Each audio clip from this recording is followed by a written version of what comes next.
मीडियाच्या लोकांना काही थोडा विचारावं.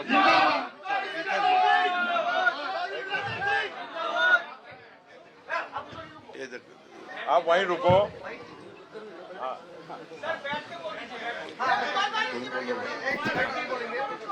तुम्ही बोला ना. बोलतो आपण तुमच्याकडे. आपको कोई सवाल पूछना है मीडिया को तो पूछो. भाई बाकी लोग बैठे रहो, कोई डिस्टर्ब मत करो बस.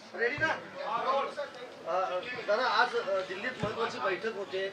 मुख्यमंत्री पदाचा चेहरा ठरवला जाईल, उपमुख्यमंत्री पदाबाबत देखील निर्णय होणार आहे, त्याबद्दल पहिल्यांदा आज पहली दफा रिजल्ट्स आने के बाद हम दिल्ली आए हैं. एक हमारी मीडिया के साथ भी हमें एक मीटिंग है ना, लंच करना था, वो भी हमने किया. हर साल प्रफुल्ल भाई पटेल साहब अपने घर में सबको न्योता देते हैं और एक डिनर लंच करते हैं. उसी का एक कार्यक्रम था. और रात को हम एकनाथ जी शिंदे हो, मैं हूँ या देवेंद्र फडणवीस हो या बाकी हमारे साथी सब मिलके हम मीटिंग में बैठने वाले हैं.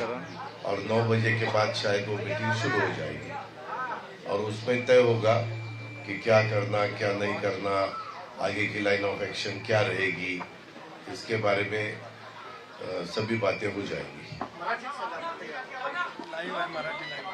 ये लाईन आता आज दरवर्षी प्रफुल्ल पटेल साहेब हिवाळी अधिवेशनामध्ये सगळ्या पत्रकार मित्रांना बोलून दुपारी लंचचा कार्यक्रम करतात.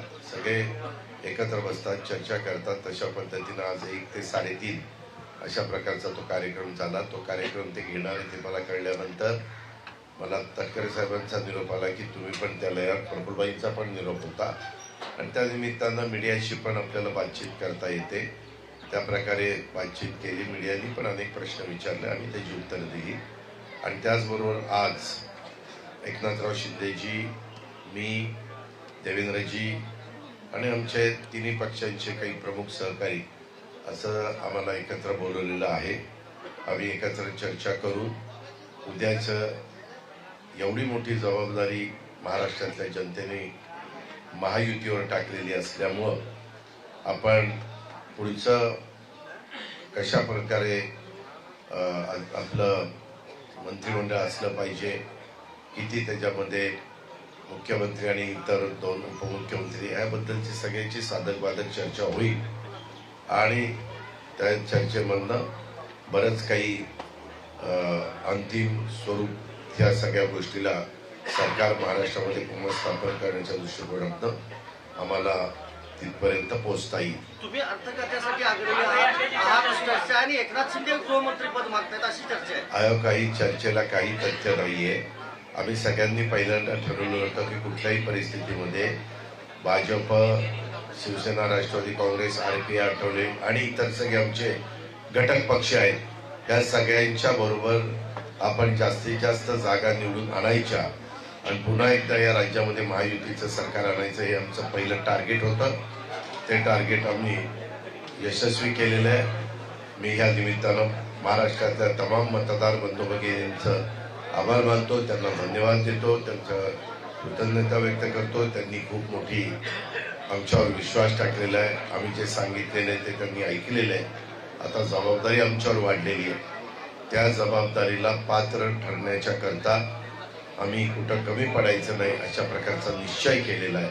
आणि हा निश्चय करत असताना आता पुढचं एकंदरीत मंत्रिमंडळ कसं असलं पाहिजे, काय असलं पाहिजे, कुठली खाती कुणाकडं, कुठले पालकमंत्रीपद कुणाकडं वगैरे वगैरे ती सगळी काही चर्चा होईल आणि त्याच्यातून पुढचं मंत्रिमंडळ अस्तित्वात येईल. त्याच करता चर्चा करायला आम्ही इथं आलेलो आहे.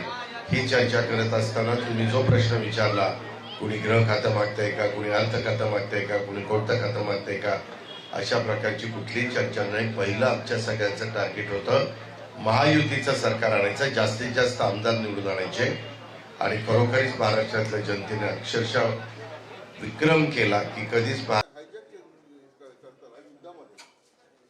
विधायक निवडून आलेले नव्हते. एवढ्या मोठ्या संख्येने विधायक निवडून आलेले आहेत आणि त्याच्यामुळे आता पुढची आमची जबाबदारी वाढलेली आहे आणि ती जबाबदारी वाढलेली असताना आम्ही अतिशय खेळीमेळीच्या वातावरणामध्ये ह्या पुढच्या पण खातेवाटप किंवा पालकमंत्री पद किंवा आणखी इतर ज्या काही गोष्टी असतात, स्पीकर निवड, डेप्युटी स्पीकर निवड, सभापती निवड, उपसभापती निवड, या सगळ्या गोष्टी अतिशय व्यवस्थितपणे आम्ही पार पाडतो. सगळं मंत्रिमंडळ याच वेळी पूर्ण होणार आहे की काही मंत्री मागे ठेवले जाणार त्या- आहे? 43 आता भरले जातील की नंतर? त्याबद्दल आता लगेच सांगता येणार नाही. आम्हाला एकदा बसू द्या. तुम्ही तर असं काहीतरी आम्ही ठरवून आल्यासारखंच विचारता. पहिल्यांदा आम्ही एकत्र बसतोय निवडणुकीचा निकाल लागल्यानंतर सरकार बनवण्याच्या दृष्टिकोनातनं. नवीन जी हे बसल्यानंतर आम्ही त्याच्याबद्दल ठरवू ना. मी तुम्हाला अतिशय नम्रपणे सांगतोय, आम्ही कुठेही असं आमच्यामध्ये एकवाक्यता आहे, कुठेही ताणाताणी नाहीये. पण मीडिया मात्र अशा वेगवेगळ्या प्रकारच्या बातम्या पसरवत असताना आम्हाला पाहायला मिळतात. वास्तविक तशा प्रकारची कुठलीही चर्चा आम्ही कुणाशीच केलेली नाही. तुम्ही ईव्हीएमचा उल्लेख केला.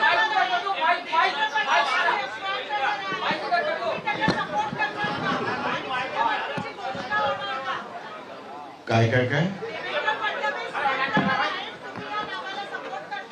देवेंद्र फडणवीसांच्या नावाची आज घोषणा. आज त्याचबद्दल आमची मीटिंग आहे. आम्ही शिवसेनेचे नेते आणि राज्याचे आता मुख्यमंत्री मुख्यमंत्री यांनी काल जाहीर केलेलं आहे की भारतीय जनता पक्षाच्या जागा जास्त असल्यामुळं मोदी साहेब आणि अमित भाई जो निर्णय घेतील तो त्यांना मान्य असेल. त्याच पद्धतीनं राष्ट्रवादी काँग्रेस पार्टीनं तर निकाल लागल्यानंतरच सांगितलं की विधायक आमदारांची संख्या बघता आमदारांची फार मोठी संख्या ही भाजपची निवडून आलेली आहे. त्याच्यावर भाजप आणि त्यांच्या पक्षाचे सगळे नेते जे ठरवतील तो मुख्यमंत्री आम्ही सगळेजण त्याला पाठिंबा देऊ. दादा, तुम्ही आता भाषणात ईव्हीएमचा उल्लेख केला. विरोधक कायम आरोप करतायत संध्याकाळी 5 वाजल्यानंतर मतदानाचा टक्का वाढला आणि 76 लाख मतं वाढली आणि निर्मला सीतारामन यांच्या पतीनं देखील त्यावर आक्षेप घेतला असा.